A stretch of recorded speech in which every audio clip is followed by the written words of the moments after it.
Hello and welcome to episode 23 at the House of Dissent podcast. In this episode, I'll be discussing the importance of dissent for challenging authority, which is only right given the name of my podcast is the House of Dissent. All the episodes thus far have featured both dissent and resistance in one form or another, and mostly with empirical material attached.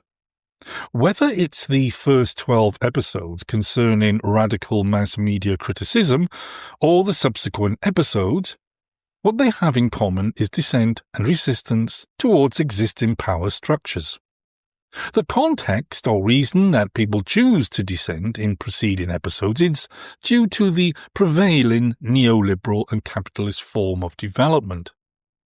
However, when the Soviet Union collapsed, the reason for dissent and resistance was due to the Stalinist economic and political systems in place. Context, therefore, is of the greatest importance because one of the leading politicians cited by many people in Central and Eastern Europe as their inspiration for revolting against the Stalinist regimes was Margaret Thatcher. In the United Kingdom, Thatcher was despised by a fair size of the electorate, including myself. She was seen as a right-wing ideologue and one who said that the dictator Augusto Pinochet from Chile was her great friend. Yes, this is the same brutal dictator responsible for mass murders during his rule in Chile. And yes, the same dictator placed there by the Americans after they removed the democratically elected Salvador Allende because the Americans preferred a brutal fascist dictator to rule, which was a common theme for the Americans throughout Latin America, which they called and still call their backyard. And yes, the same evil man that Thatcher sent the finest whiskey to, telling him, and I quote, "Scotch is one British institution that will never let you down." But many people in the former Soviet states and beyond saw Thatcher not as a reactionary right-wing ideologue, but rather as a radical thinker whose ideas could be the basis for reshaping the new Europe after the collapse of the Soviet system in 1989. This is also why the term radical is not the property of either left or right, or anywhere in between. It's all about context. Thatcherism became a powerful political ideology during that period, with its emphasis on a free market economy rather than a state-centred system. It preferred deregulation over a state-regulated system. It sought the privatization of state industries. It sought to shrink the size of the state and by doing so reducing government spending. In my view, the most important element of Thatcherism was the emphasis on individualism over the collective as espoused by socialists. Thatcher was therefore telling citizens that they have an individual responsibility for their lives, and she also promoted home ownership. Imagine what the latter felt like in the old Soviet systems, where private property was abolished and all housing was provided by the state. The idea of promoting individualism and individual responsibility was the greatest revolution of them all because it meant creating a completely different mindset. I had personal experience of this challenge when I was researching in Romania from 1999 onwards and how difficult it was for them to adapt to a new way of thinking and doing, and that was 10 plus years after the collapse of the previous system. I've been interested in dissent for a very long time, and I think it's important that we include our personal reasons for becoming dissenters. My personal experience of dissenting began when I was 15 years old, when I joined the Workers' Revolutionary Party. And I also joined the Electricians' Union when I was an apprentice at the same age. I didn't stay long in the Workers' Revolutionary Party because it felt like a cult. As for the British Electricians' Union I belonged to, it wasn't known for being a bastion of radical thinking. In fact, it was a part of what was called the aristocracy of labour. But the branch I belonged to had a Communist Party member as the chairman, who had been blacklisted on many occasions. I learnt a lot from that experience, particularly the right to fight for better working conditions, but more importantly, to question authority. I was the youngest of 5 children, and the first in my family to be enrolled into a skilled job, so my parents were very proud. It was surreal, really, because I came away from school with no qualifications whatsoever. I was dismissed by one teacher as an ill-mannered nuisance and received my fair share of punishment by caning from teachers, with a variety of weapons I may add. I got an apprenticeship through sheer bloody mindfulness and determination by visiting different companies on foot, which eventually led to my electrical apprenticeship with a firm in my home city of Newport, South Wales. I had to provide a reference, though, and with my reputation in school I thought at the time I had no chance. But there was one possibility, which was my history teacher, who told me I had potential after I wrote an essay on the Holocaust in Nazi Germany. Previously I was bored stupid with the history of kings and queens, and I didn't engage with it, so to placate me he told me I could choose my own subject. It shocked him so much, he gave me a glowing reference and told me not to waste this opportunity. I started my apprenticeship at 15, but the company sacked me only 3 years later at the age of 18 for refusing to work overtime, and that was that. My parents were obviously disappointed, but there was something in me that compelled me to stand up for myself. But my sacking was an early lesson for me in understanding when you disagree and stand up for your beliefs, it can often result in punishment. Workers' rights are hard fought for and even harder to maintain. After all, not everyone is a dissenter, and there are more followers than leaders. When I was 58 years old, history repeated itself. When I was made redundant at the university I taught in the UK for being a so-called union troublemaker. All those years of being a trade union official and standing on picket lines, plus my vocal dissenting voice, had once again forced me into conflict with my employers. In the Internet and Radical Voices of Dissent I published in 2025, I wrote a chapter called An Everyday Story of Radical Dissent, and I will be reading some passages from it for this episode.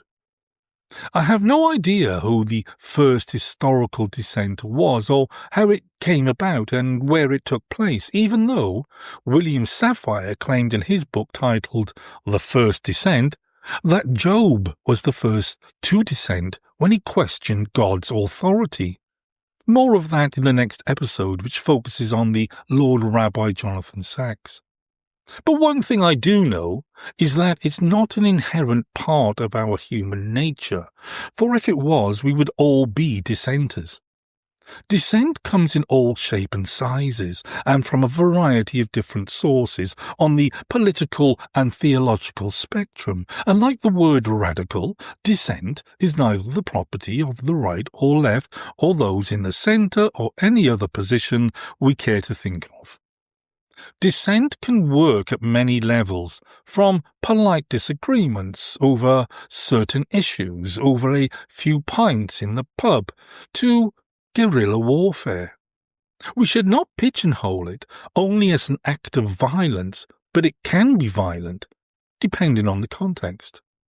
One of the earliest acts of dissent that we have evidence of was when the Thracian gladiator Spartacus escaped from Roman slavery during the Third Servile War. It led to a slave uprising in 73 BC against the Roman Republic, only to be defeated in 71 BC.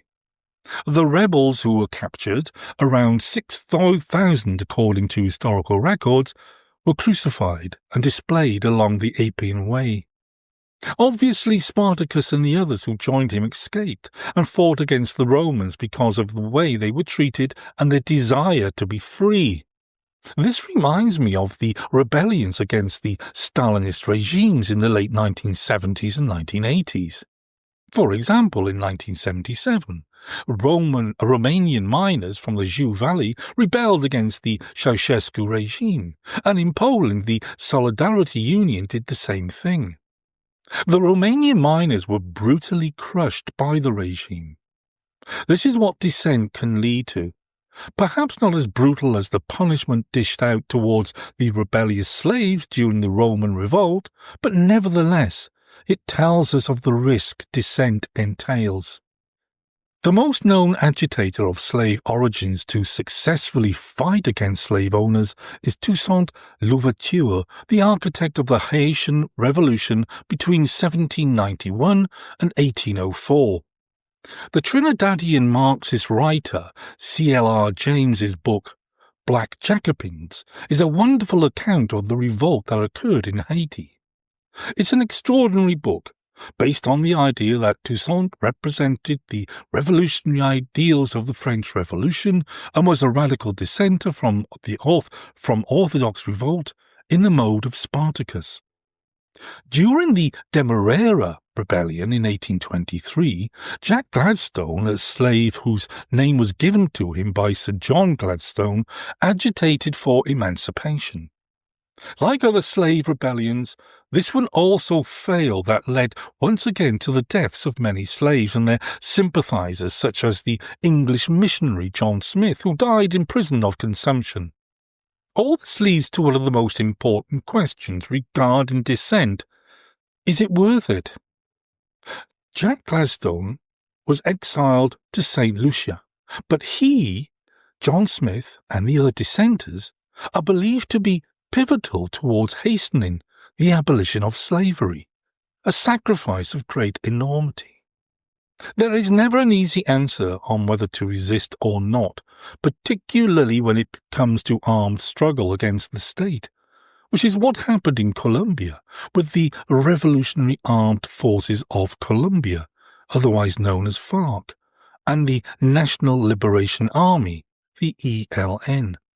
But hindsight is a wonderful thing, and it was interesting to hear the former guerrilla fighter for the FARC of Dutch origin, Tanja Niemeyer, question whether the armed struggle was worth it. The documentary called Tanja, Terrorist or Freedom Fighter, FARC has disbanded, but the ELN continued to be active, is worth watching. During the 18th century, an enslaved woman known to Jamaicans as Queen Nanny led a guerrilla war against the British that lasted for many years. She led the Windward Maroons, who descended from the Akan people in Ghana. Enslaved by British colonial occupiers, the Windward and other Maroons were given the name Coromantee by the British to identify them, originating from the Ghanaian port town Kormansa, and they were known for instigating numerous rebellions against their slave owners.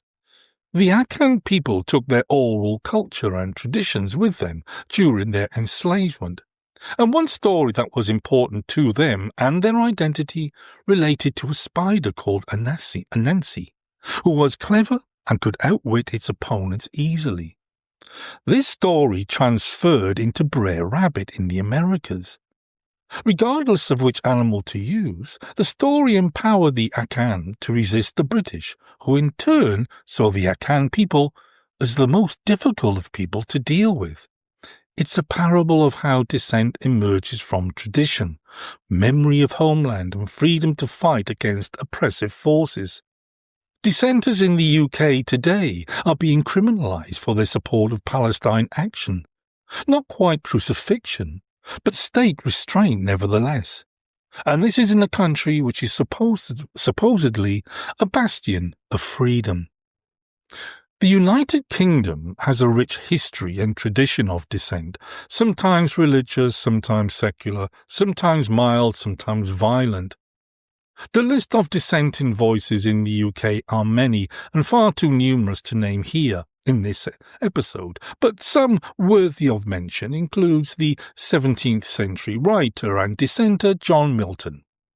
In his book The Tenure of Kings and Magistrates, published in 1649, Milton, who approved of the beheading of Charles I, defended the right of citizens to remove kings. His epic poem, Paradise Lost, depicts God as wicked in contrast to Satan, who for Milton has a moral standing. And then there were the ranters, a common people who based their religion on pantheism, seen as a direct threat to the church's authority. Then, and this is a good example of the varying degrees and differences of dissent, we have the levellers and the more radical diggers, who called themselves the true levellers, who were active during the 17th century. The diggers' form of radicalism has been described as agrarian socialism, similar, if not identical, in some cases, to the peasant struggles for land reform that has taken place throughout Latin America. It's a particularly potent form of radical dissent because it threatens the very basis of economic capitalism by disputing individual or corporate property and land rights by arguing that land is to be held in common. A favourite quote of mine is from Gerard Winstanley, founder and leader of the Diggers, which is this: "The rich man tells the poor that they offend reason's law. If they take from the rich, I am sure it is a breach in that law in the rich to have plenty by them, and yet will see their fellow creatures, men and women, to starve for want. Reason requires that every man should live upon the increase of the earth, though covetousness fights against reason's law." And that extract is taken from Winstanley's The New Law of Righteousness, published in 1649. Winstanley was born in Wigan in 1609, and the Diggers were active around the 1640s during the period of the English Civil War, a war between royalists and parliamentarians. The Second Civil War from 1648 to 1649 led to the defeat of the Royalists and to the execution of Charles I by a public beheading, which took place outside the Banqueting House in Whitehall, London, which still stands today. It's reasonable to argue that the Diggers were heartened by the removal of the monarchy and the consolidation of Parliament, known then as the Long Parliament. But the newly strengthened English Parliament under the control of Oliver Cromwell had no intention of allowing the aims of the Diggers to succeed, and the historical conflict between the Roundheads, the parliamentarians, and the Diggers is an unsalutary one because the Diggers were suppressed by the parliamentarians. And this is indeed a valuable lesson for all dissenting voices and actors today who oppose the neoliberal capitalist order, because the Roundheads were only interested in political change, i.e. the removal of the monarchy and the establishment of Parliament, whereas the Diggers wanted to go further and establish a new form of economics based on equality of access to land for all. It is therefore no surprise that after the Bolshevik Revolution in Russia, that Lenin named Gerard Winstanley as one of the greatest revolutionary thinkers to have existed. The former MP Tony Benn said that the Diggers had, and I quote, established the clear outlines of democratic socialism. During the 18th century, Wesleyan Methodists, that's nonconformists named after John Wesley, challenged the authority of the established Anglican Church in the United Kingdom. Later in the 19th century, a group emerged within Wesleyan Methodism who were dissatisfied with the way Methodism was developing and challenged the latter's viewpoints. This group, known as Primitive Methodists, dissented within Methodism and beyond in wider society by allowing women to stand as ministers for their church. Many, such as Sophia Willis from 1807 to 1885 from Sheerness on Sea in Kent, were itinerant preachers travelling throughout the county who faced daily hostility and violence. Sophia's father was a clerk, but she married a labourer. Other women from Primitive Methodism, such as Anne Tinsley from Balderton, Nottinghamshire, came from a humble background. Her father was a labourer, and like Sophia, she too became a travelling preacher. What these examples show is that dissenting voices within Methodism, often associated with men, produced new forms of radicalism based on class, gender and beliefs, and threatened the foundations of wider society. Primitive Methodists in the Dorset village of Tolpuddle in England took dissent to another level, that not only challenged established Anglican authority and Wesleyan Methodism, but also threw a gauntlet down to Parliament and landowners by questioning the economic rationale governing England. They were agricultural labourers who used their ministry to fight for better wages and living conditions. Their leader, George Lovelace, wrote eloquently about the struggle against what the radical English poet Percy Bysshe Shelley called the ominent oppressors. A favourite quotation of mine written by George Lovelace is this: "God is our guide, from field, from wave, from plough, from anvil, and from loom.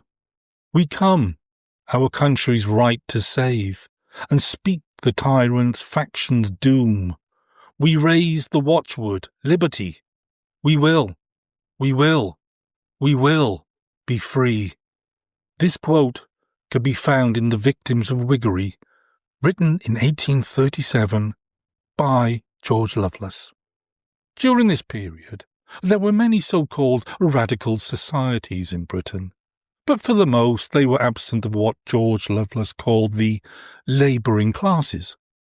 George Lovelace was an activist, a radical dissenter, itinerant preacher, all rolled into one, who addressed the issue of how working people could instigate radical reform by asking, what then is to be done, in his pamphlet, The Victims of Whiggery.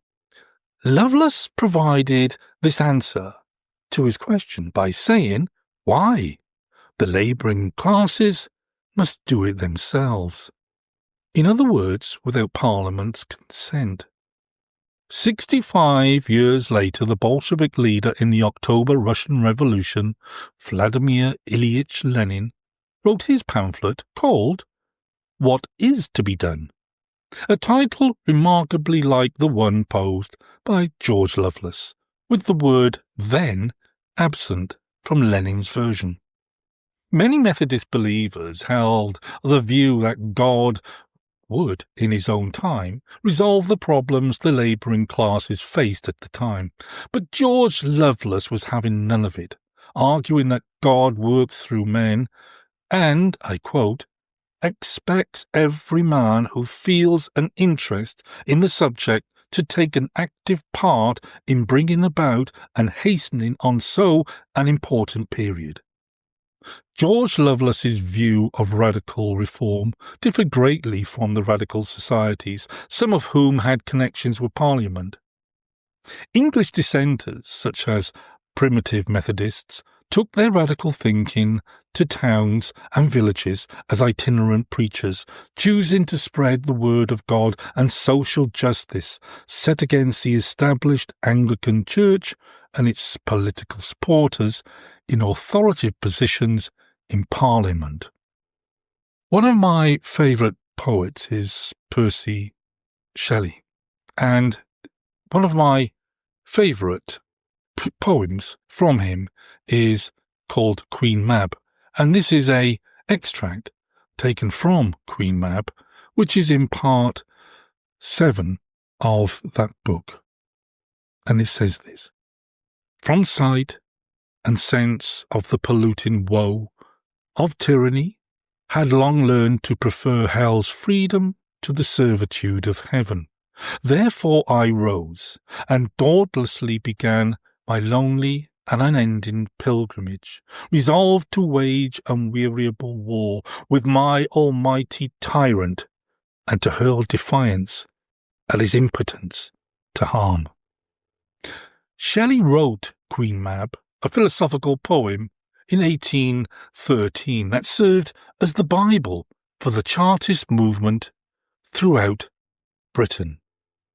There were activists within the British Chartist movement that advocated armed insurrection against the state in the mid-19th century. Chartism was divided between the moral force Chartists and the far more radically minded physical force Chartists, with the latter proposing the creation of a workers' state in Wales. Leading members of the Chartist movement were tried and condemned to hang at Monmouth in South Wales, but the sentence was commuted to a lesser one, and they were, instead, sent into exile to Australia, just like the Tolpuddle martyrs. 22 Chartists were killed outside the Westgate Hotel in my home city of Newport, South Wales, in 1839, and the uprising failed. Despite this, the memory of Chartism continues, with a collection of items at the Newport Museum and an annual march of the people of Newport and the surrounding areas through the city on November the 4th, organised by Newport Rising. In Manchester, 18 workers were killed with over 500 injured in what became known as the Peterloo Massacre. Like the Chartists, their memory continues to live on and inspire people with a display of those events at the People's Museum in Manchester. During the 19th century, campaigners such as Anne Besant proclaimed to the British public that she was a socialist. Annie Besant was a vocal supporter of women's rights and universal suffrage, which extended to workers' rights in 1888, when she interviewed women workers at the Bryant and May Match Factory. Annie Besant met with the Matchstick Girls Strike Committee and documented their case and struggle in an article entitled White Slavery in London, published in The Link on June 23, 1888. The article is a remarkable account of the pay and working conditions at the factory. After denouncing the factory owners for their actions, including the intimidation of the Matchstick Girls, Besant ends by stating, and I quote, "A meeting of protest against the tyranny of Messrs. Bryant and May will be held on July 22nd at 11:30 a.m. on Mile End Waste." Rachel Holmes' book Sylvia Pankhurst's Natural-Born Rebel is also an account of Sylvia Pankhurst's radicalism, which was truly remarkable, if not only because it offered a different perspective of struggle born out of the suffragette movement. One article Pankhurst wrote for the Workers' Dreadnought is titled A Constitution for British Soviets, Points for a Communist Programme, where she begins, and I quote, "The capitalist system must be completely overthrown and replaced by the common ownership and workers' control of the land, the industries of all kinds and all means of production and distribution." She called for the abolition of Parliament and the subsequent creation of various Soviets across society, including household Soviets, industrial Soviets, public health Soviets, and educational Soviets. Then there was the National Council of Soviets. All Soviets were to be an essential part of the proletarian dictatorship against capitalism, as she said. Like Shelley, Pankhurst questioned whether Parliament was capable of reforming itself, and like Shelley, she thought not, although Shelley clearly favoured universal suffrage and equal representation, as he said at the time. But as above, he also believed that the majority should decide on the means of change. The 1920s saw an increase in radicalism and dissent with the emergence of a very powerful British Communist Party and the 1926 general strike that many in the British establishment thought would lead to a revolution. This and female emancipation was the backdrop to Sylvia Pankhurst's thinking. In 1820, Shelley's unfinished political pamphlet, called Philosophical View of Reform, was published, where he discusses the various types of resistance to the English parliamentary system, from reform to insurrection, and ends his essay by essentially arguing that whatever form of resistance the oppressed people decide upon, the key objective is to preserve all that is one. I've always been interested in contrasting the image of Che Guevara, the Marxist revolutionary, and the image of Christ on the cross that is presented to us. In the book I published this year, I use the mosaic of Jesus in the Chiesa di Santa Maria at Lorato in Rome to compare it with Che. I do so because there are obvious comparisons with the image of Christ on the cross and Che and the meaning it infers. Both were radicals in the sense that their respective dissenting voices stood against authority. Both were tragic figures, and both were killed for what they believed in and against authoritarian regimes. In Che's case, it was American imperialism, and like Christ the radical, Che died for a cause when he was assassinated by the US-backed dictatorship in Bolivia. Death, torture, exile, and persecution is often the fate of dissenting voices, especially when dissent, as difference of opinion, turns towards action. Like the image of Christ, the image of Che signifies meaning from the process of representation, which often turns into our reality. What is it we see in both representations? It was Paul Ricoeur that taught me that seeing and interpreting an image depends primarily on one's cultural and political perspective. We take our cultural baggage with us before engaging in the process of interpretation. Fascists gloat at Che in death, but not at Christ. Catholic sympathizers of fascism mourn the death of Christ, even though Christ and Che project very similar meanings based on their respective radical and critical thinking against authoritarian regimes. The Chilean dictator Pinochet was both fascist and Catholic. So too was Mussolini and Franco. Hitler was raised a Catholic. The Catholic Action Party supported fascism throughout Europe. Their gaze towards Christ is one appropriated to legitimize and rationalize the cruelty imposed on radicals such as Che. What one sees is bound in their reality. Tony Benn said that for him, Christ was a humble carpenter, not the king of all kings the Catholic Church created for their own political, theological, and monetary purposes. Depending on where you live, dissenting and resisting authority can be extremely dangerous. But without it, humans would have stuck at the most primitive, would have remained stuck at the most primitive stage of development. What Karl Marx called historical materialism is a theory of human development from primitive communism through to capitalism, and it's based on class conflict and dissent, which enable change.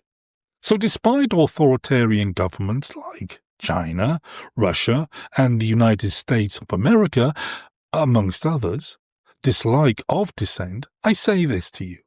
You are not in control of it. We the people are. And if we choose to dissent and resist, then so be it, because that is a story of our collective history. If you have enjoyed this or other episodes, please click on like, leave a comment, or even click follow.